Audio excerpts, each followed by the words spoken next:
கொண்டிருக்கையில் டைம் முடிஞ்சது 10 நிமிஷம் ரெக்கார்டிங். அது அப்போ நடுவில் கொண்டு வந்து கொஞ்சம் நின்றுட்டு நடுவில் கொண்டு வந்து விட்டுட்டு இவரை வந்து நான் பேக்ரவுண்டுக்கு அனுப்பிட்டு ஓகே இவரை வந்து வரைக்கில் கீழே இருந்து மேலே வர மாதிரி செய்கிறேன். அப்போ இவரை கிளிக் பண்ணி இவர்கிட்ட என்ட்ரன்ஸை கிளிக் பண்ணி கீழே இருந்து மேலே வர மாதிரி அப்போ ஓகே அப்புக்கு வர மாதிரி போடுறோம். அப்போ கொஞ்சம் மேலே வரணுன்றதுக்காக கொஞ்சம் மேலே போடுறோம். ஓகே இதுக்குள்ளே வர மாதிரி ஓகே ரைட். இப்போ முகில் வந்து ஸ்டார்டிங்கில் இருக்க போய் நம்ம வகையிலெல்லாம் ஃபுல் டைம் இருப்பினா ஆனால் சூரியன் வந்து 3வது செகண்ட்லேருந்து உள்ளே வருவேன். உள்ளே வந்தோன்னே நான் ஒரு டெக்ஸ்ட் ஒன்று கொடுக்க போகிறேன்.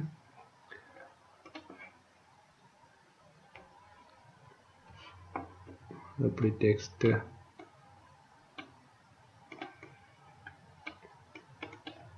டபுள் கிளிக் பண்ணால் செலக்ட் ஆகிடும்.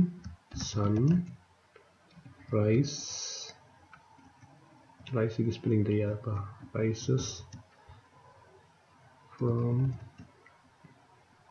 ஈஸ்ட் என்ற வேர்ட்டை கொடுத்துட்டு அதுக்கு கொஞ்சம் வடிவாக கொஞ்சம் ஸ்பெல்லிங்கை கொஞ்சம் பெருசாக கொடுத்துட்டு அந்த வந்து சைஸ் காணாண்டா அதில் இல்லை மூளையில் பிடிச்சி இழுத்து பெருசாக்கலாம். வந்து இதில் வந்து கலர் கொடுக்குறேன். எஃபெக்ட் வந்து சன்ரைஸ் ஆகிற வழியாக துள்ளி வர மாதிரி கொடுக்க போகிறோம். ஓகே பவுன்சிங் ஓகே கொடுத்துட்டு இப்போ வந்து இந்த வீடியோவை நான் சேவ் பண்ண போகிறேன். சேவ் பண்ணிவிட்டு இதை வந்து இப்போ ப்ரிவியூ பார்க்குறேன். இதான் நாங்கள் செய்த video. Ting tang ting, ting tang ting. I am typing. I am writing something. இதில் 10 செகண்ட் ஓடும். அந்த டைமே நீ குறைக்கலாம். அஞ்சுன்னு சொல்லி சூரியன் உதிக்க போது சூரியன் உதிக்க சன்ரைசஸ் ஃப்ரம் ஈஸ்ட். சூப்பர்ண்ணா, சிம்பிள் ஐடியா. ஓகே பேபி, எதுவும் பிளாங்காட்டிக்கள் இதில் வேறு சொல்கிறதுக்கு ஒன்றும் பெருசாக இல்லை. இதில் ரீடூ பட்டன்ஸ் இருக்குது. மற்றது நீ இந்த ப்ரொஜெக்ட்டுக்குள்ள போனீன்னு சொல்லி சொன்னால் மை ப்ரொஜெக்டில் ஏற்கனவே செய்த ப்ரொஜெக்டை வந்து நீ டூப்ளிகேட் பண்ணலாம்.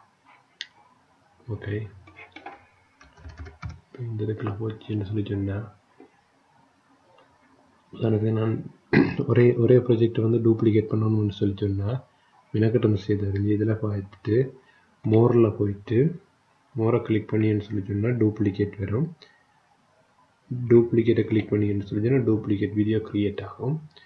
அதுக்கு வந்து நீ நேமை கொடுத்து சேவ் பண்ணி விடலாம். உதாரணத்துக்கு இது வந்து சன்ரைஸ் இட்டாலி என்று இருக்குமே. டிஸ்கிரிப்ஷன் வந்து பிளாப்லா. ஓகே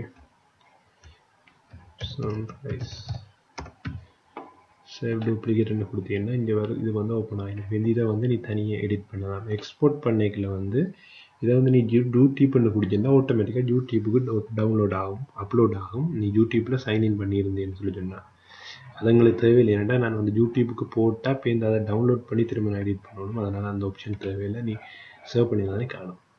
நன்றி, வணக்கம் செல்ல கட்டி.